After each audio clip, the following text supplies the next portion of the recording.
নবীজি আশ্চর্য হয়ে গেছেন, কি বাবা আমার আবু যর আপনাদের কাছে এত প্রসিদ্ধি পরিচিতি অর্জন করেছে, এত মহব্বত অর্জন করেছে, আসমানের সব ফেরেশতা তাকে চিনে ভালোবাসে, কেন গো? আমার আবু যর কোন আমল এত দামি যে আমলের বিনিময়ে সমস্ত ফেরেশতাদের অন্তরে জায়গা নিয়েছে? জিবরিল আলাইহিস সালাম বললেন মাত্র দুইটা কারণে, দুইটা আমল আবু যরের এক্সেপশনাল।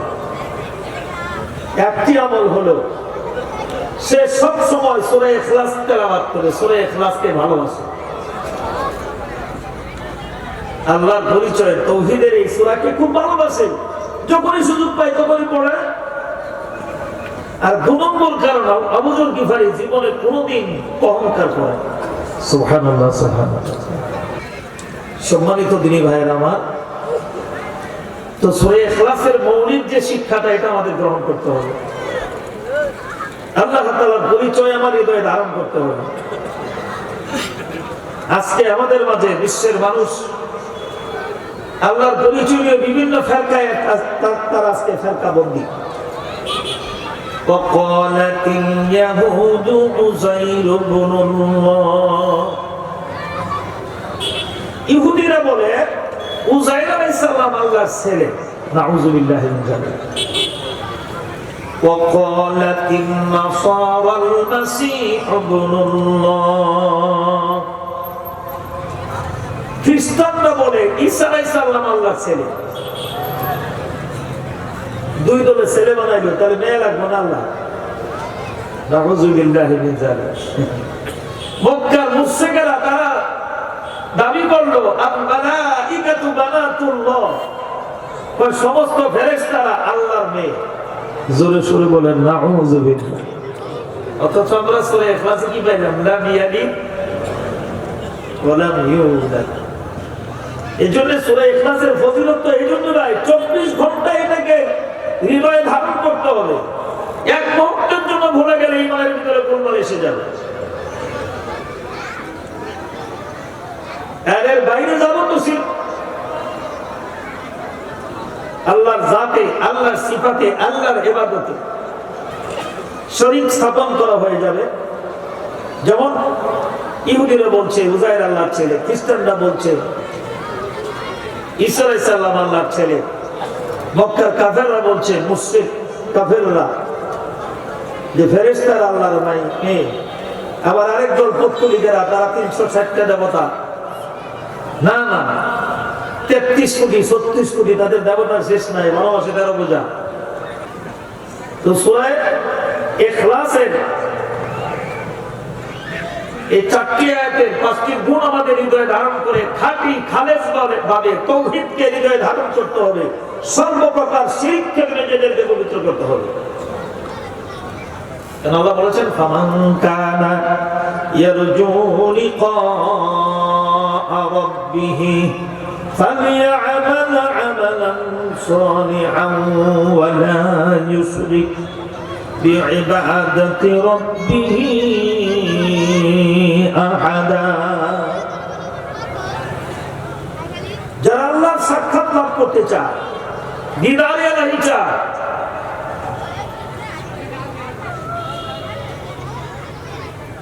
জাহান্নাম থেকে মুক্তি পেয়ে জান্নাতে যেতে চায়, তারা যেন ফালিয়ামাল আমালান সালিহা, তারা যেন আমলে সালেহ করে, ওয়ালা ইউশরিক বিইবাদাতি রাব্বিহি আহাদা, এবং তার রবের ইবাদতে যেন শিরক না করে। শিরকের অনেক প্রকার, স্বল্প সময় ব্যাখ্যা দেওয়া যায় সম্পূর্ণ। শিরক ফি জাত, শিরক ফি সিফাত, শিরক ফি ইবাদত। আল্লাহর জাতে শরীক করা, যেমন ইহুদি খ্রিস্টান নাসারারা করে।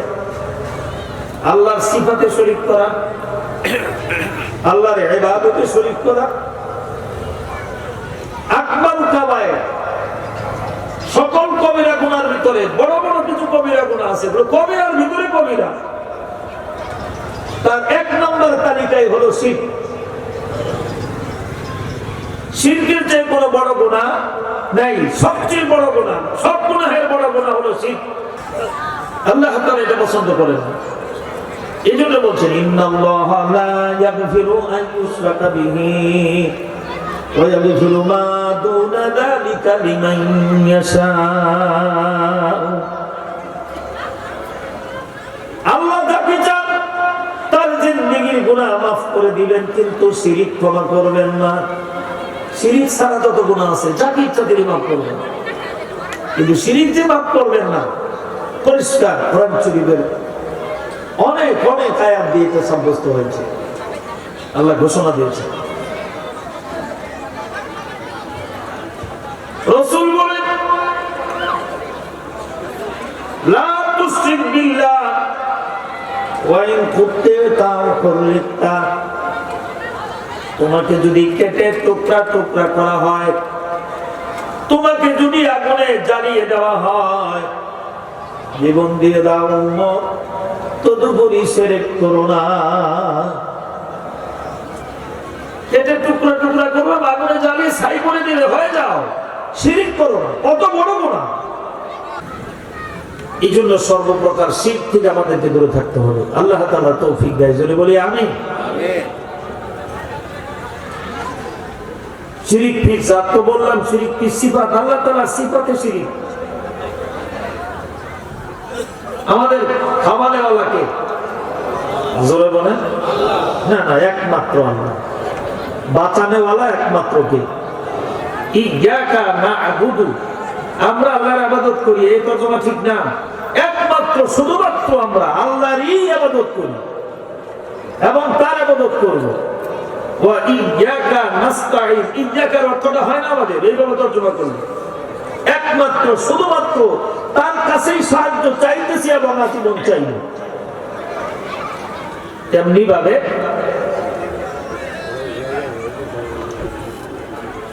আল্লাহ তাআলা সিফাতের ভিতরে শিরক করে অনেক মুমিন মুসলমানও ঈমানের পরিচয় দিয়ে আল্লাহর সিফাতে শিরক করে, আল্লাহর ইবাদতে শিরক করে।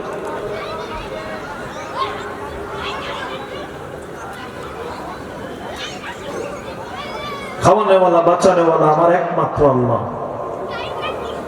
হাই রাজ্জাক। আজকে আমাদের সমাজে কিছু মানুষ আছে নামাজও করে, রোজাও করে, আবার যায় সিজদা মারে কবরে। জোরে কোন আছে কি নাই? সিজদা মারে মাজারে, আছে কি নাই? আল্লাহ তাসজুদু ইল্লাল্লাহ। কোরআন শরীফ বারবার বলা হয়েছে সিজদা হবে একমাত্র কার জন্য? আল্লাহ ছাড়া কারো সিজদা করা শিরক। আর একটা শিরক কত মারাত্মক গুনাহ! সারা জীবন হজ করেছে 40 বার, উমরা করেছে 72 বার, 5 ওয়াক্ত না 10 ওয়াক্ত নামাজ পড়ে, 10 পারা কোরআন শরীফ পড়ে, সারাদিন তাসবিহ তাহলিল নিয়েই থাকে, বিরাট বিশাল বড় বুজুর্গ। এইভাবে 1000 বছর যদি ইবাদত করে, কিন্তু জীবনের শেষ প্রান্তে যায় একটা শিরক করছে। কয়টা? ওই যে বাবার ভাই যায় সিজদা মারছে, কবরে যায় সিজদা মারছে, এরকম একটা শিরক করছে, বাস। সূরা ইউসুফে আসছেন তাহাবাতা আমালুকুম। একটা শিরকের দ্বারা তার জিন্দেগীর সমস্ত নেক আমল, সব হজ উমরা তেলাওয়াত নামাজ রোজা যত ইবাদত, সমস্ত ইবাদত একটা শিরকে নস্যাৎ করে দিয়েছে। এই লোকটা মৃত্যু হবে মুশরিক অবস্থায়। আবু জাহেল আবু লাহাব যেই জাহান্নামে যাবে, সেও সেই জাহান্নামে যাবে। আপনি রাসূল বলেন নাই তোমাকে কেটে টুকরা টুকরা করে দেখ, আগুনে পুড়ে দেখ, মরে যাও, শিরক করো না। কেন? একটা শিরক। তওবা নসিব যদি না হয়, একটা শিরকের দ্বারা নতুন করে কালেমা পড়ে মুসলমান হলো না, এই অবস্থায় মারা গেল। একটা শিরকের দ্বারা তার 100 বছর 1000 বছর গোটা জিন্দেগীর ইবাদত সব নস্যাৎ হয়ে মুশরিক হয়ে কবরে যায়। আজকে আমাদের সমাজে মুসলমান নামদারি, আদমশুমারিতে তাদের নাম মুসলমান, আইডি কার্ডে ধর্ম ইসলাম লেখা ঠিক আছে, কিন্তু মান্নত করে বাবার নামে, কবরের নামে, মাজার নামে। আর নজর বিল্লাহ, মান্নত হবে একমাত্র কার নামে? জোরে বলেন, মান্নত হবে কার নামে? আল্লাহ ছাড়া কারো নামে মান্নত করা যাবে? বড় বড় গরু মান্নত করছে বাবার দরবারে, বাবার নামে মান্নত করছে, বাবা অমুকের নামে। বাবা মরে গেছে, যাই দেখো না কবরে কি অবস্থা বাবা, এই বাবার নামে মান্নত করছে গরু। আবার বাটপার কতগুলা লাল সালু কাপড় লাগায় নিজের পকেটে কিছু টাকা ঝোলাই রাখে। এই দেখে আরেক বাটপার দেখে দেখে এর টাকা দেয়। বাবার নামে মান্যত করছে শিরিকের আটটাখানা কারখানা, সেই গরুটাও মান্যত করছে, এটাও সেরে, দরবারটাও সেরে, টাকা লাগাইছে এটাও সেরে। ওই টাকা দিয়ে রাতের বেলায় জেনে থাকে অনেক গাঁজা কিনে খায়, মদ কিনে খায়, মিছিল নিয়ে যাইতেছে। নিজের বাপের খবর নাই, নিজের বাপের এক দুধ কিনে দেয় না, নিজের বাপের একটা সবজি করা দেয় না, করার বড় ছবিটা বাবার নামে নিয়ে যায়। বড় গরুটা বাবার দরবারে, বড় খাসিটা বাবার দরবারে, বড় গরুটা বাবার দরবারে, জন্মদাতা বাবার খবর নাই। দেখবেন আবার কি সুন্দর গান বানাইছে মানুষকে মুর্শিদ বানাবার জন্য। কেউ ফিরে না খালি হাতে, খাজা বাবার দরবারে, কেউ ফিরে না খালি হাতে, খাজা তোমার দরবারে।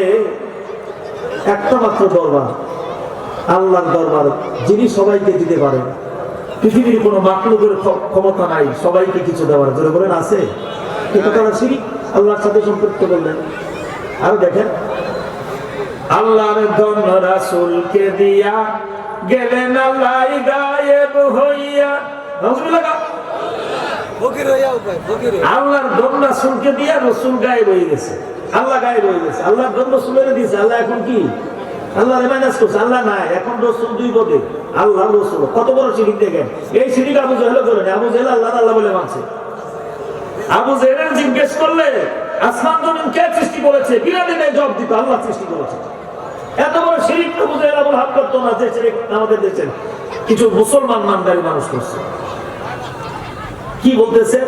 আল্লাহর দন রাসূলকে দিয়া গেলেন আল্লাহ গায়েব হইয়া, আরে রাসূলের দন খাজাই নিয়া বসে আছে দরবারে, কেউ ফিরে না খালি হাতে, খাজা বাবার দরবারে।